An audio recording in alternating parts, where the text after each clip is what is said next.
تخيل كده لو ربنا قرر يعرض على الشاشة كل حاجة عملتها وانت لوحدك، كل حاجة قلتها فكرت فيها، كنت هتستحمل ولا كنت هتجري تدور على زرار امسح كل حاجة؟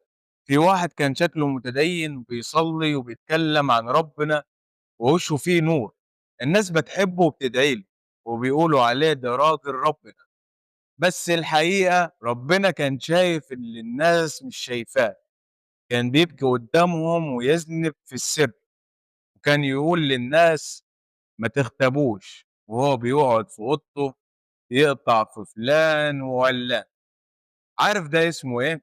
اسمه خيانة النية، اسمه إنك بتضحك على البشر بس ناسي إن ربنا مش بيضحك عليه أبدا. علشان كده اسمع الآية اللي تهز قلبك دي: يستخفون من الناس ولا يستخفون من الله وهو معهم. يعني بتخاف من نظرة البشر بس مش فارق معاك نظرة رب العالمين. السر ده هو حياتك اللي انت عليه وانت لوحدك، هو اللي هتبعث عليه. ربنا مش بيسألك كنت مشهور ولا الناس قالت عليك ايه، هو بيسألك كنت صادق، كنت بتوب، كنت بتكابر. الناس ممكن تديك لايكات بس ربنا هو اللي بيحاسبك على النية ودمعة الفجر اللي محدش شافها غيره.